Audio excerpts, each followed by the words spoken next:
here. My name is Susan Perlson, and I brought a list of things I wanted to have questions asked about, but I decided with the discussion I want to share that I would like to know what your opinion is on tax policy, because as a citizen of the U.S. and a concerned citizen and a social worker, I have for 30 years or more seen a lot of the troubles that folks have. And so as a citizen, I have always said I'm willing to pay more taxes.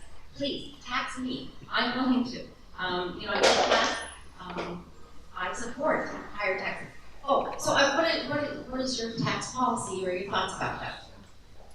Thank you. This is like a dream for me because nobody ever wants to talk about tax.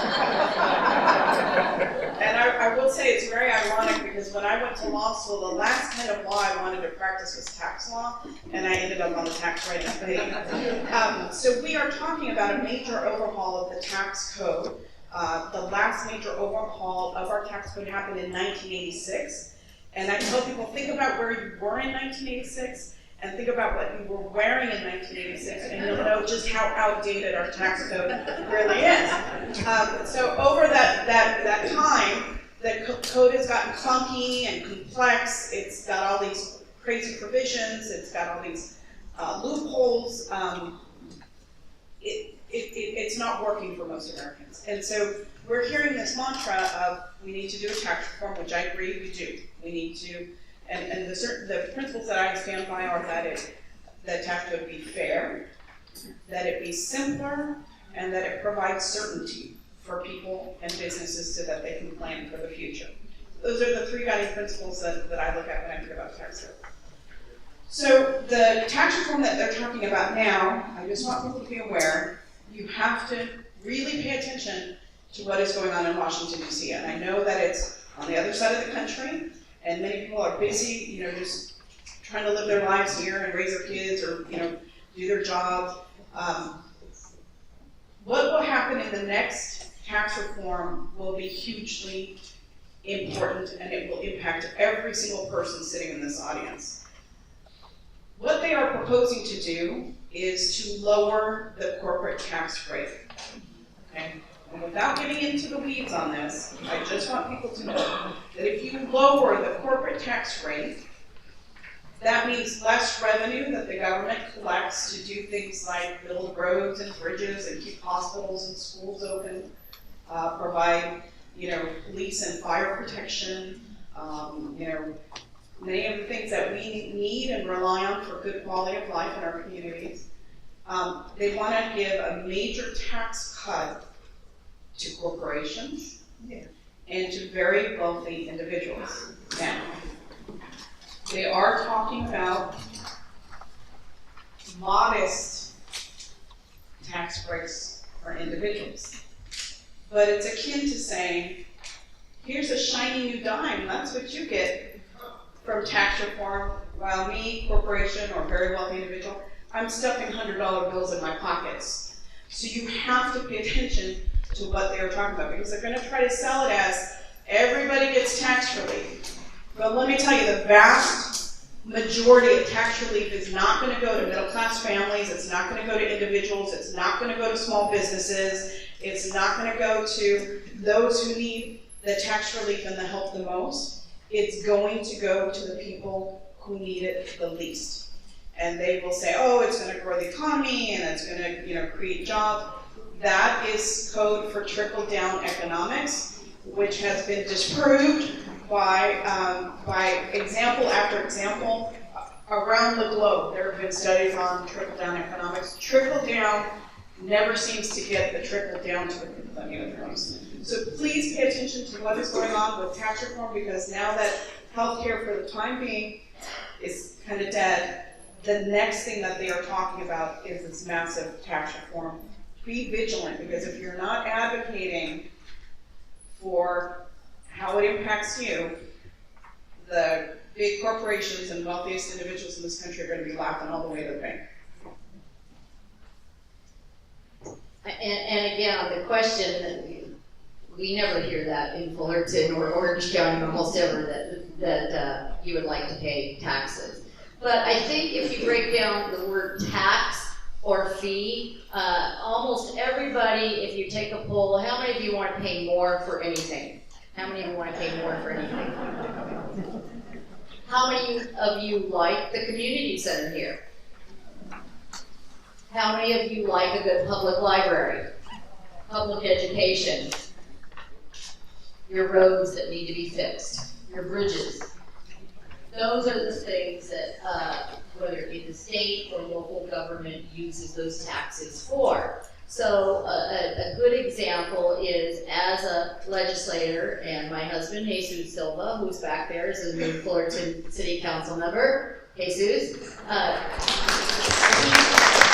I know we have other local electeds here, and thank you for the work you do, and I also see many candidates. But this is what we'll get.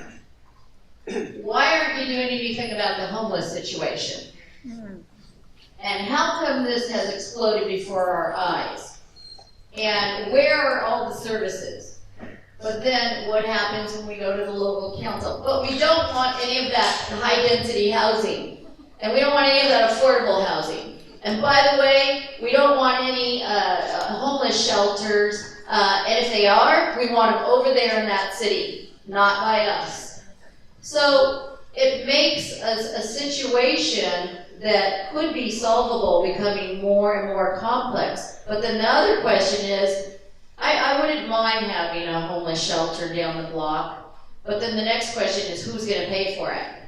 I had one elected official say, I don't care what you do at about the homeless situation, as long as not one public dime goes to it. And so I said, well, how would you pay for that? You got to get all that private money. So the point is, this has become the solution, or even in public education. Well, we could just have volunteers be teachers. Or we could just have them be the crossing guards. So this is the thing, you've got to break down a tax and a fee, which sometimes there's increases, whether it's your local library card. I'm assuming they're now $3 or $4 for a library card, maybe annually, some are free. But over time, things go up, and well, we spent all that money. Why are we spending more money to fix our roads when we already paid all that money?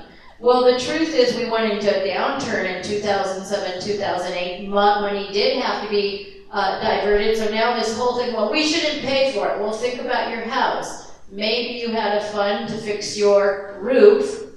The car broke down. You could choose to not fix the roof. Let the roof fall in, or sometimes you have to reinvest, and that's where taxes come. And this is why, particularly in North Orange County and in Orange County, people get irate, people get recalled, people lose their seats over this, and we're right in the hotbed of it right here with the recall of Senator Josh Newman. And these are real things that are happening, and it's because people want things. Who doesn't want the great park that's rambling with, the pond in the middle? But then on the other hand, those things cost money to not only upkeep, but to have a staff there, and that is what taxes are. So sometimes we can do everything without taxes, not one more penny.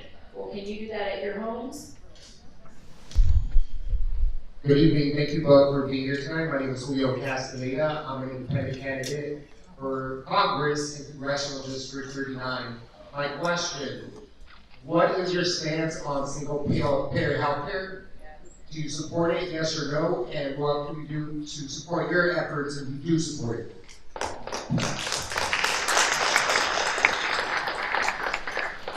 Okay, so I have always supported the single-payer proposition.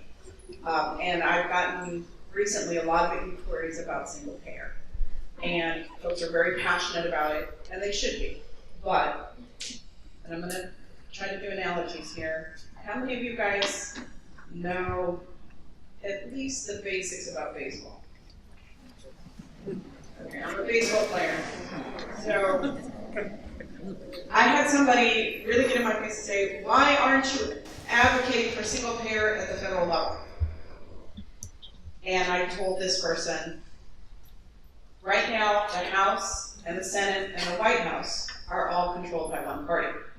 And that party, remember, gets to determine what bills we vote on the floor.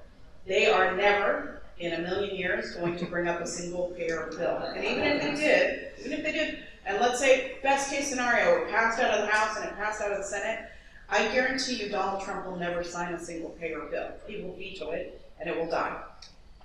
But what I can do is I can do my damnedest to try to preserve the Affordable Care Act for the 26 million people who got coverage as a result of its coming into being.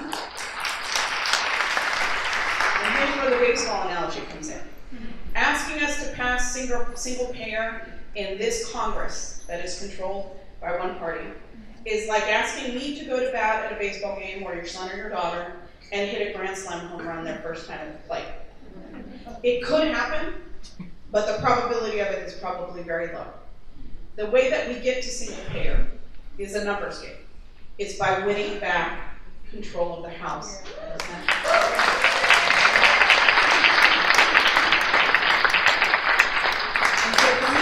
It's about trying to get a base hit when I get up, and then trying to move the runners around the bases, whether that's stealing a base or whether that's the next person getting a hit and moving and advancing the runners.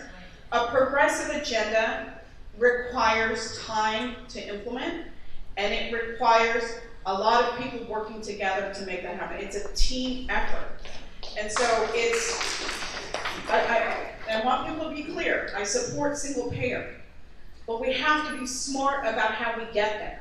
And the only way we move a progressive agenda is if we get a majority back. That's the first step.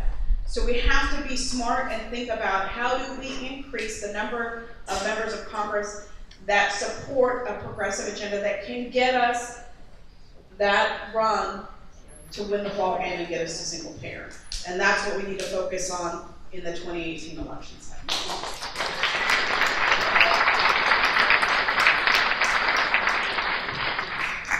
And following up in the frame of California, because there has been a lot of concerted effort to bring single payer through California. At this point, there is a Democratic majority. When you look at that, again, we can't do one thing without looking at the other thing. So what happens at the federal level, again, impacts the state level. So at this point, we still do have this ACA, but we are as concerned as anybody about will this continue, the zombie bill to come back, would we be without it in a month? I mean, it's almost changed hourly.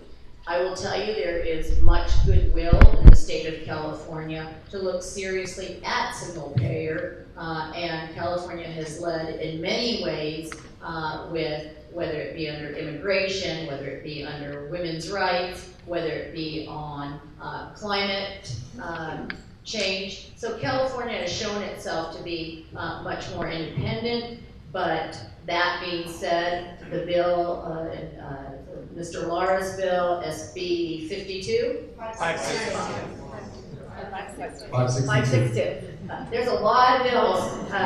There is, it did move out of the Senate, but it came over to the Assembly with very little information. So again, I always like to take a piece of legislation and ask you to analyze it. So how many of you know what the California state budget is in total?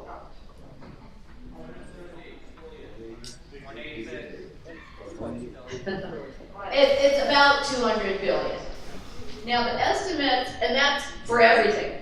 That's for mental health care, that's for housing, that's for building, that's for education. And some of the estimates were at the highest 400 billion to institute a single payer health system. And then even if you cut that in half to maybe 50% because the numbers were wrong, you're still looking at about 200 billion. So this is the scenario, is there is not a lack of willingness, and I will publicly say here, I support the concept, but like many of the legislators, we have to know what the details are before we can move ahead and say yes to something. So as I know that there's been frustration that the bill got stuck in the Assembly side, but I do think that there will be continued work on this and an effort to unroll in a phased way something that we can look towards the future. Right now, for the moment, we have a reprieve with the Affordable Care Act not being eliminated, but that still doesn't mean we don't want to be visionary and look for an alternative that could be cheaper, could benefit more people, because I, for one, know that all of those people that were able to finally get health care for the first time through the Affordable Care Act, you have to think of many, many years without health care. Maybe the first time going to a doctor and you're in your mid-40s, maybe first time having their eyes checked, or even some of these care that many haven't had, that then for them now to maybe be pushed off the system, it just seems even worse almost than having it, because some of these patients have now been diagnosed with a pre-existing condition. So there is a very serious thought of trying to make health care work. I think if any state's going to do it, it's going to be California. But we can't just jump ahead, say yes to something and not know. It'd be like, you know, walking into a store, I'm gonna buy that car, it looks great, but I really don't know what's inside of it. So that does not mean there's a lack of willingness. It means we're responsible to make sure we're prudent with the state's budget, and that we still do things that we're mandated to do, like provide good public education. So we have to do many, many things as a state, but I assure you there's not a lack of willingness by the Assembly members and others to try to do the best we can for all Californians. Thank you both.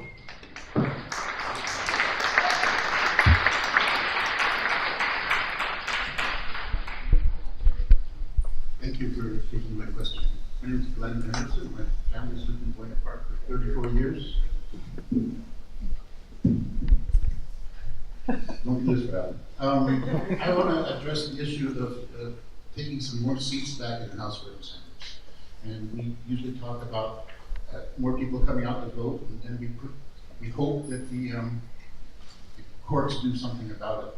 But as we know, since 2010, like in the 2010 election, Democrats won the popular vote nationwide for representatives. Republicans got a big majority in the House. We need to start thinking about gerrymandering in democratically controlled states. My question is, Madam Quirk-Silva, will you please go back to Sacramento and talk to your colleagues? Let's implement gerrymandering in the democratically controlled states. The Affordable Care Act was repealed by one vote in the House of Representatives. What do you think about, how about we start engaging in gerrymandering the way Republican controlled states do it? Okay, I know that question was for Sharon, but I'm going to take the first crack at it. So looking at the electoral map across the United States, it's true. Democrats have not fared well. We did not fare well under the last redistricting. And there were states who previously had majority Democratic representatives in Congress switched to majority Republican through gerrymandering. I don't promote gerrymandering because I think doing it just because they do it is not a good justification. I believe in democracy, and I believe that if voters are drawn into districts where it's a fair battle, where it's not tilted for one party or the other, that they are intelligent enough to make a good choice about who they want representing them. We do have a redistricting that will be coming up again, and I think we certainly need to be prepared to defend, to make sure that that does not happen again.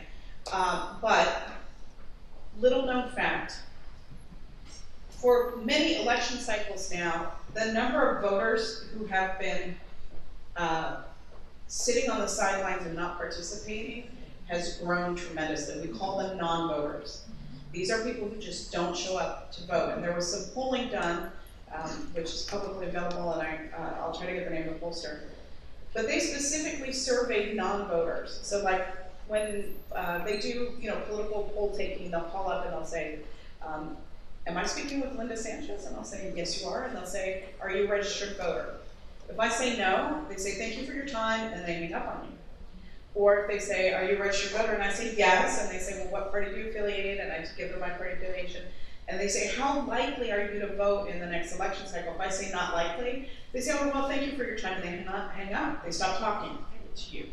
Because they want to talk to the voters who are likely to turn out, right? Because they want to predict who's going to win the election, or, you know.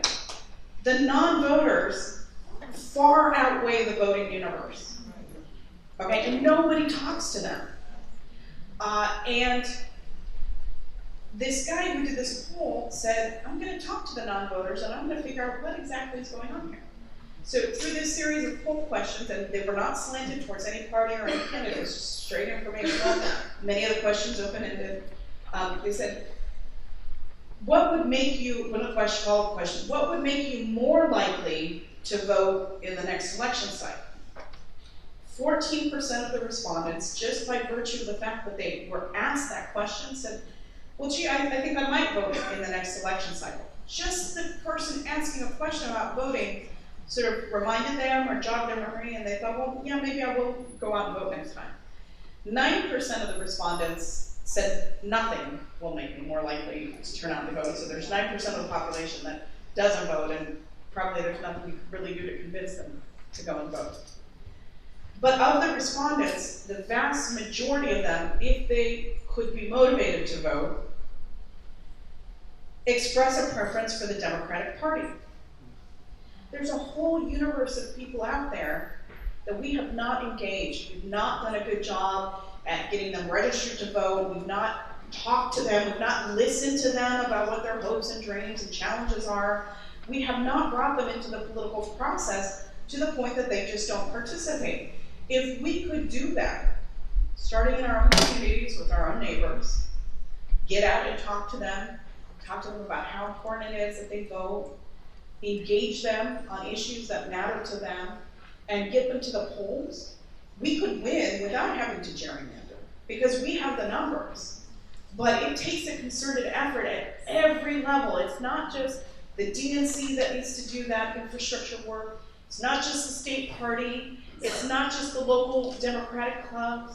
It's every individual sitting in this room that needs to go out and look for those non-participants, those non-voters, and find a way to engage them and help them see that their participation is important and makes a difference. And so, I don't think that it's, what's good for them. What they did, it's good for us to do. Again, I am a real believer in democracy. I think that candidates can win on the merits of where they stand on the issues. We just need to get people engaged. That's the number one thing that we can do to change the course of this country, is get people participating in democracy.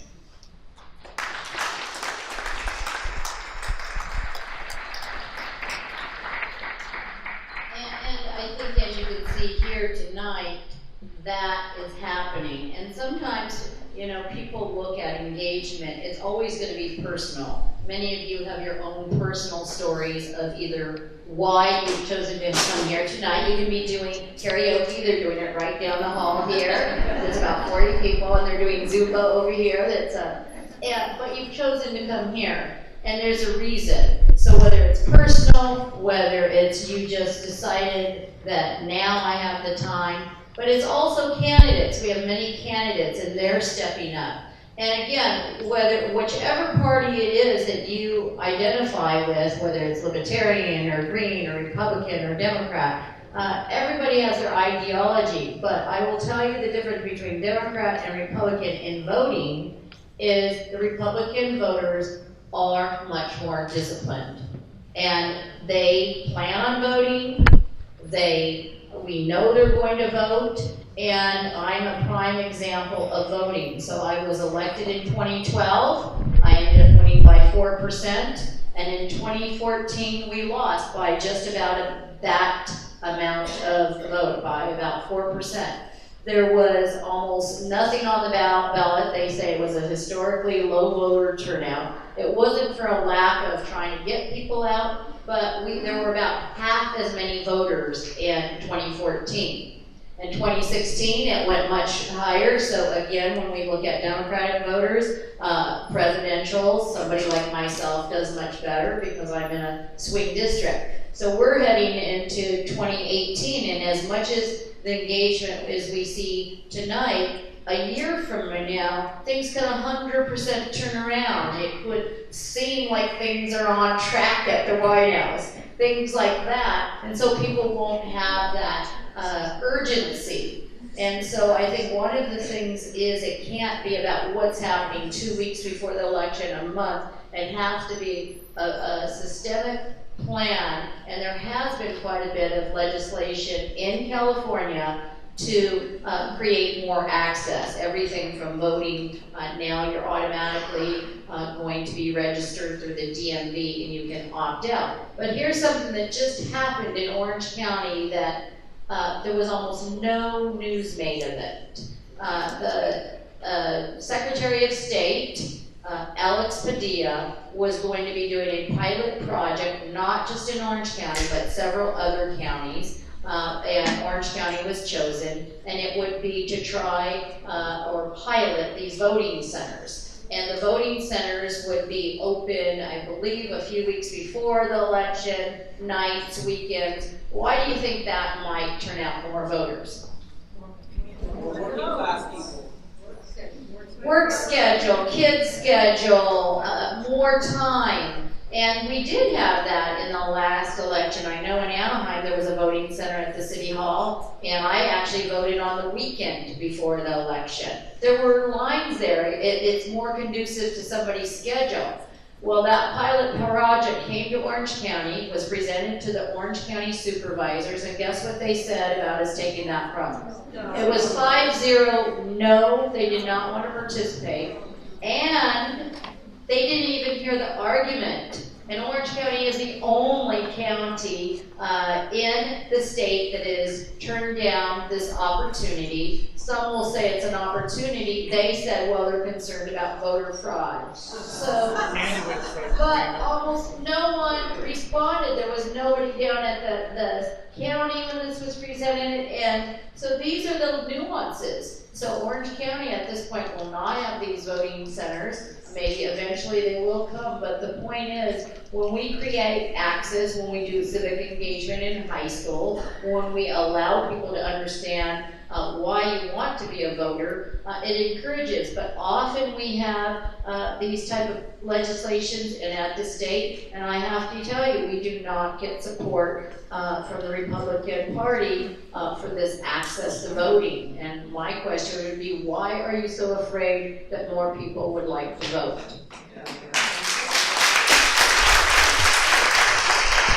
So 3 questions earlier on, I see 1 and I see 2.